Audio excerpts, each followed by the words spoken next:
구독, 좋아요 꼭 부탁드립니다. 장국진 박사의 허경영 후보 정원. 장국진 박사님의 잠깐 축사를 잠깐 장국진 박사. 해주시겠습니다. 저쪽으로 밴드 좀 떼서. 네, 다들 비생활. 반갑습니다.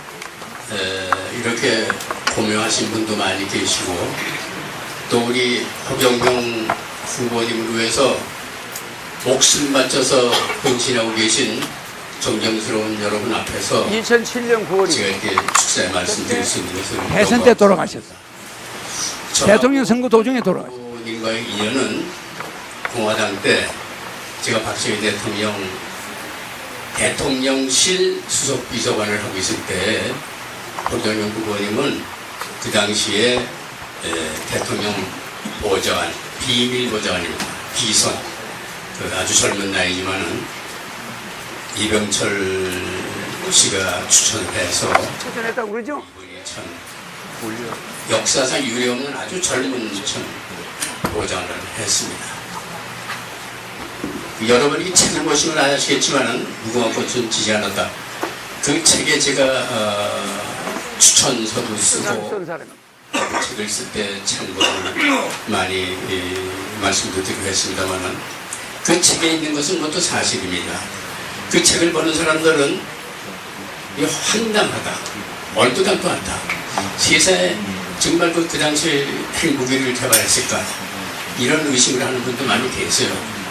또 과연 허경영 후보가 어린 나이에 어떻게 대통령 보좌를 할 수 있었을까 이런 의심을 하는 사람도 많습니다. 제가 산 증인입니다. 제가 지금 금년에 82살인데요. 혁명 때 64, 8기생들이 주동을 했어요. 그 주동자인 혁명 주동 세력. 씨가 해병대 대령 때 혁명을 했어요. 박신하고. 지나셨습니다. 해병대 대령 때. 동생입니다. 대학교. 근데 소리 좀 그분은 키워봐요. 중간에 그만두시고 뜻이 있어서 육군 사관학교 8기생으로 들어갔어요. 그래가지고 자유당이 지나고 민주당 정권이 들어섰는데 4.19 학생혁명 때문에 민주당 정권이 얼마나 무능했냐 하면은 이건 국회도 열질 못해요. 데모군중들이 국회의상 전부 점령하죠. 학생들은 판문점에 갑니다. 이북하고 협상해서 남북 통일한다고. 그 당시에 통일한다는 게 전부 그 적화 통일한다는 거죠. 그리고 그 당시에 경제가 어느 정도였느냐. 제가 해병대 소령 중령 대령에다 그만뒀는데 아침에 새벽에 나와요. 왜? 집에 쌀이 없어요. 요즘 군대 중사 상사만 돼도 잘 삽니다. 근데 이 영관장교들이, 고급장교들이 부하를 수천 명씩 데리고 있는 사람들이 집에 쌀이 떨어져 새벽에 사병 식당에서 사병들 밥을 얻어먹고 우리가 이 나라를 지켜온 겁니다. 저는 4.19 혁명 나는 해에 지대를 해가지고 마침 그 고등학교 교장 자리가 나서 고등학교 교장을 갔는데 이게 민주당 정권, 이 정권이 아니에요. 이게 개판이에요. 이대로 뒀다가 나라가 뒤집게 생겼어요. 그래서 우리 듣는 사람들이 모아서 해병대하고 육군이 주동이 되어가지고 오히려 혁명을 일으킨 겁니다. 그러면은 그 목숨 바쳐서 혁명을 하는 거거든요. 그 권리면은 총살이 전부 교수형사보다 차이 나옵니다. 그걸 무릅쓰고 우리가 왜 혁명을 하려고 했느냐? 제가 그걸 합리화시키려고 하는 게 아닙니다. 그 당시에 그 혁명을 안 하면은 이 나라가 지금 없어요. 대한민국이 지금 있을 수 없어요. 여기다 한번 좀 멀리 가죠. 5.16 혁명을 일으키고 보니까 나라 살림이 어느 정도냐. 세계에서 제일 가난한 나라 중에 하나예요. 200개 나라 중에서 꼴찌에서 10등 안에 드는 방글라데시보다도 못 사는 가난한 나라입니다. 김일성만큼도 못 살았어요, 우리가. 그거를 박정희 대통령의 그 위대하신 영도력 덕분에 불과 혁명 후 10년 내에 우리나라 경제 대국 20등 안에 드는 경제대국이 됐습니다. 제가 허경영 후보 15대 때 대통령 출마하실 때도 제가 이 민주공화당 상임 고문으로 좀 앞장선 적이 있습니다만은 제가 후보를 왜 존경하고 따라다니느냐. 이 나이는 우리 큰아들하고 동갑입니다. 실례지만은. 제가 깍듯이 총재님, 후보님은 나도 장관 한 놈이고 서울대학교 교수 한 놈인데 내가 어디가 부족해서 이 젊은 사람한테 후보님, 뭐 총재님하고 모시고 다니겠어요. 왜? 목숨 바쳐서 박정희 대통령이 목숨 바쳐서 이 나라를 구국한 것처럼 나도 목숨 바쳐서 이 젊은 놈이 이 나라를 다시 일으켜 세우겠습니다. 아멘.